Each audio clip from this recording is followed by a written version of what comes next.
Hey there, I am back with another deck review, and today we're going to be looking at Shakespeare from Trident playing cards.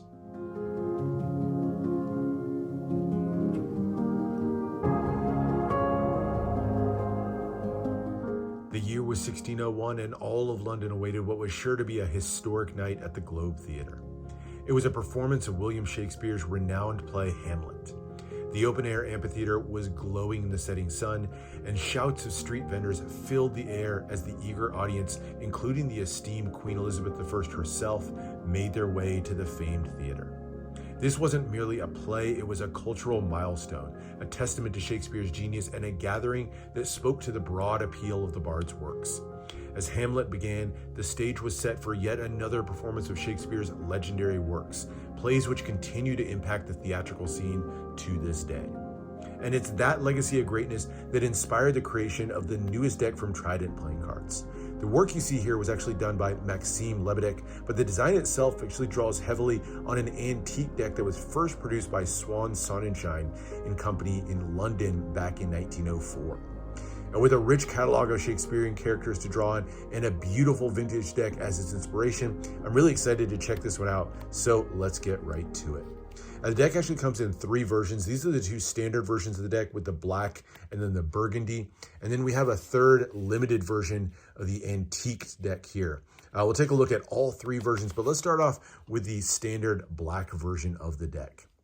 All right, so starting with the tuck box, it's done on a matte cardstock, almost a soft touch feel to it, and it's covered with two colors of foil. You get the gold and the silver, gives a nice depth to the design, and then a really nice deep embossing.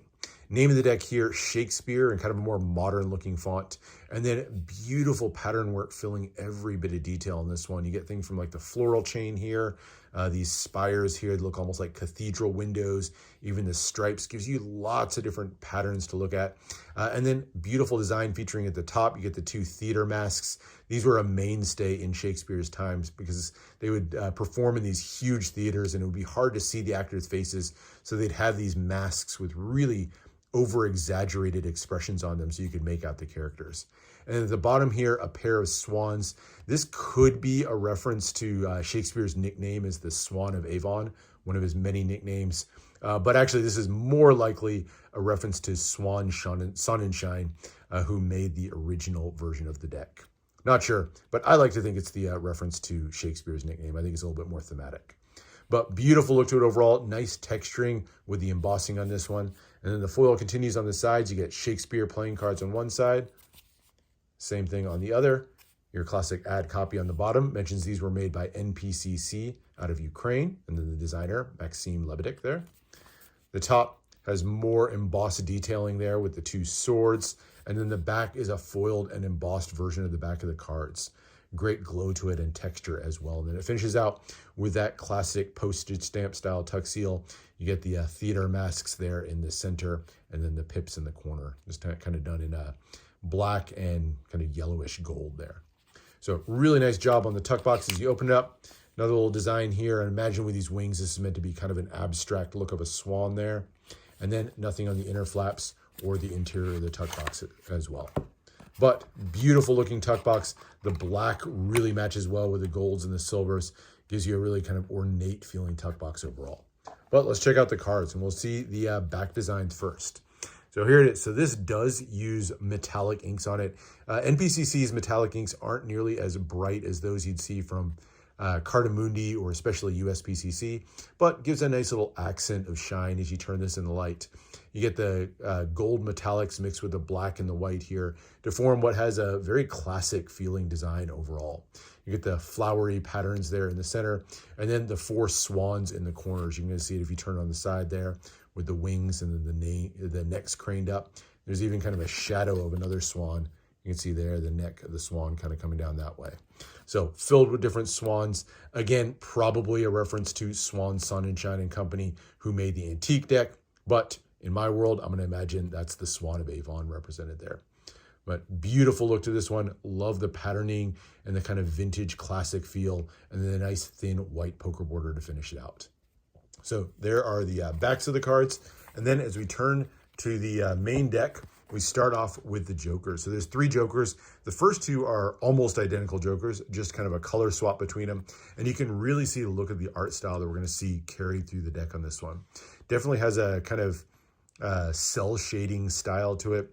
The artwork here draws on and is kind of mirrored after the artwork from the original deck, but given this much more modern vibe to it with the color palette and the art style that was chosen. Cool look to it overall. And the 2 Jokers you see here feature 2 images of Touchstone, who was a jester from the Forests of Arden, who appeared in one of the most well-known comedies from Shakespeare called As You Like It. But cool look to it overall. You do get the hits of the gold metallic ink, which give nice little accents to the jester's outfit there. And then love the jester scepter in his hands as well. And in case you need help identifying some of the characters, all of them have their name written there in the corner as well. Nice little touch if you're trying to do research and figure out who's who in the deck. And you get the Joker in the corner, so one of them with a more red suit, and then the other one with some blues in it. And then the third Joker, interestingly, goes away from comedies and instead features Hamlet.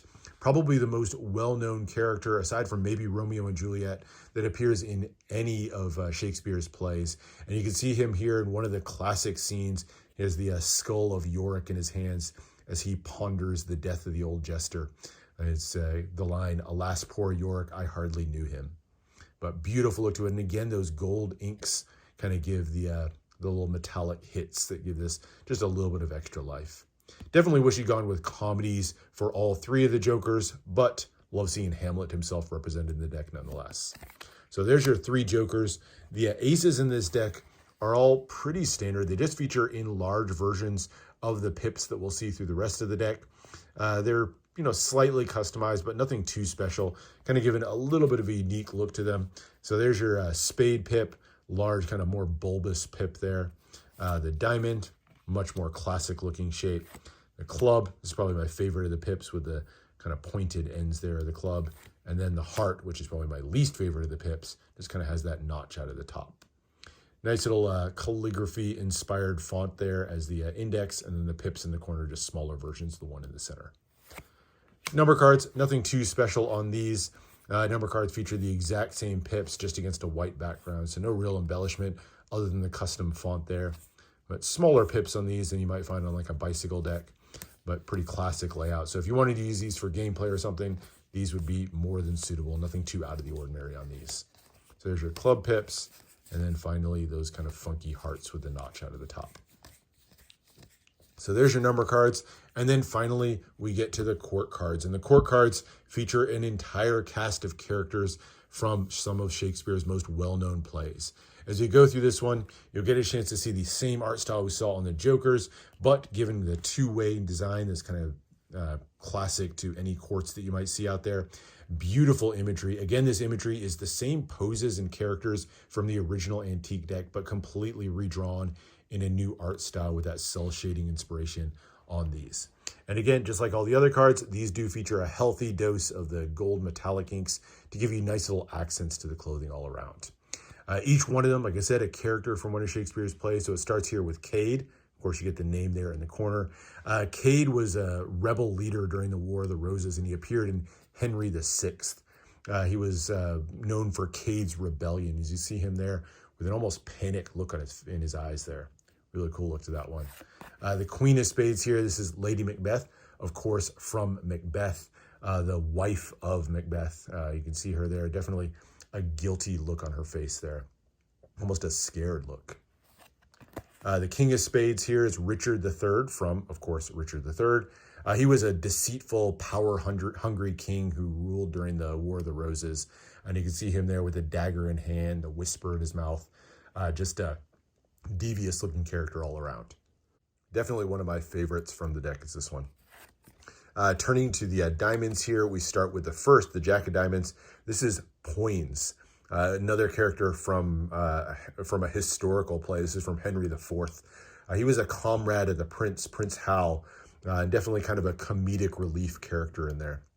But there, the mischievous grin on his face. The Queen of Diamonds, this is Catherine of Aragon, another one from history. This was actually Henry VIII's first wife. You can see there a very pious look to her as she's praying there. King of Diamonds, this is Claudius of Denmark, Again, well, this one's actually from a tragedy. So this was Hamlet's villainous uncle and the one who rose to power as king. You can see him there. He's literally twirling his mustache. Can't look more evil than that. Jack of Clubs. This is Pistol, another kind of comedic relief character from the plays. This one from Henry IV. Boisterous, loud, and very funny character from the plays. But I really like that one. The Queen of Clubs. This is Margaret of Anjou. Names can be hard to read on a few of these, just the font that's chosen on this one. But Margaret of Anjou was another historical character, a resilient queen during the War of the Roses. And you can see her there, ready to go to battle. She's even got the long sword in hand. Very defiant look on her face there. King of Clubs, King John, another one of my favorite cards in the deck. This one just frames up really, really nicely. And King John, from the play, King John was a troubled monarch who was dealing with a lot of political strife in his kingdom, the papers in his hands and everything. Very cool. Jack of Hearts, we go back to another comedic relief character. Lance here shows up in Two Gentlemen of Verona, another one of Shakespeare's well-known comedies. He was a loyal servant of one of the two gentlemen and entangled as part of this romantic comedy that the thing was. But really like this one, kind of has a little goofy grin on his face there. Queen of Hearts, Isabel of France, another historical character from the play Henry V, one of the queens during Henry V's reign. And finally, then the last one, the King of Hearts, is King Lear from the play King Lear, the once powerful king who descended into madness over the course of the play. Really like the flow of this one as well, the kind of angular look. It kind of flows down really nicely. But really cool artwork on these, kind of giving a unique style overall. And that is the deck, or at least that's the black version of the deck. Now, looking really quickly at the red version of the burgundy version, this one really is just a color swap. So you're not going to see too many differences in this one, other than obviously you get the color changes on the tuck itself, given the reds with the golds and the silvers. I usually like red decks, but for my money, the black definitely showcases the details a little bit better than the red. So that's the one I would prefer. Although the red, not bad at all. Does still have that black tuxedo, which is a little bit more contrast compared to the black deck. And the backs of the cards on this one are given a color change to match. So again, that burgundy color with the gold metallics on top. And just like I said with the tuck box, I think the black one showcases the details a little bit more. I'll show them side by side here. But you can definitely see the details a lot better with the black. So overall, I think the black one is my favorite of the standard decks. But I always love a good red deck, so not bad. And then the cards themselves, no changes whatsoever on the faces. So you can go through this whole deck. You won't see anything, no color changes or anything. These faces are identical to the black version of the deck. So if you're wanting something a little bit different, I don't think it's necessary to pick up both versions of the deck, but just kind of pick your favorite of them. And for me, that's the black one. But there is one more that does bring a little bit more life into it, and that's the antique version of the deck. This is the limited version of the deck to go with the two standard versions that we see there. This one features an entirely different vibe to it. A lot of the same artwork, but it definitely has a whole new look, and I love how the tuck box turned out. It's kind of this weathered looking paper. If I open up the tuck box here, you get a chance to see it. Kind of a parchment look to it overall. And then the gold and silver on here really has kind of a more ethereal look to it overall. It's really nice when you get it in hand, nice glow to it overall. And again, that texturing of the embossing gives it a nice feel overall. But otherwise, same artwork as we turn around the tuck box. Very nice look to it though. This one is definitely my favorite of the three tucks. And then you get the tuck seal, same black tuck seal, but this time elongated to include the numbering on this one. So you can see this is out of a 1000 deck edition. So nice look to the tuck box on this one. And then the cards are given a complete recoloring as well, which to me turns out as a little bit of a mixed bag. And it starts with the back design. This back design, I really like how this one turned out. It definitely has a bit of a different design to it overall. Inspired by the same, has a lot of the same details, but this one has kind of a quasi bit of color there. A lot more detail and shading. The swans are a lot easier to make out. And then you get little hits of color there in the center with that antique colored background. I like how this one turned out. This one feels a lot more like a vintage deck to me. And I think it works really, really well. So I like how this turned out compared to the others and kind of bringing back that vintage vibe overall.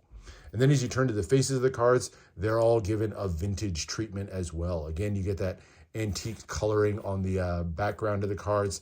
And then the designs themselves kind of are stripped away of color. They still do have those gold metallic inks for shine, but the rest of the design given a very monotone look to it overall. For me, this one, not quite as successful. I do like the antique color of the background of the cards, but as you get into the court cards, I think it really takes some of the life out of them. These just don't feel as, fun or vibrant as the other ones did to me. And so for my money, I prefer the faces of the red or the black decks compared to the antique deck. But it is a nice change overall, nice little extra to include for the limited version of the deck. So I don't know, kind of a mixed bag. I like the tuck and the back design of the antique version of the deck, but for everything else, I definitely choose the black one. I'd say the black one is probably end to end my favorite of the decks. Now, last thing I should talk a little bit about is the handling. These are printed by NPCC, so be warned, handling is not their forte. It's definitely a thicker deck, one I'm sure that would hold up to abuse, but in terms of fanning, they're a little bit clumpy. They're not going to fan as smoothly as some of your other decks, and they're going to be a little bit harder to handle and to shuffle just because those decks are so much stiffer. So not too impressive on the handling, but the artwork on this one really has some cool, unique touches to make this a bit of a different deck on the shelf. And that is it. That is a look at Shakespeare from Trident playing cards. Hope you enjoyed this look at a deck inspired by the Bard in some of his most famous plays. I liked it. No regrets on having this one in the collection, and definitely going to enjoy this deck myself. But anyway, hope you enjoyed this one. Make sure to subscribe for more deck reviews, more unboxings. Let me know what else you want to see, and I'll see you for the next one.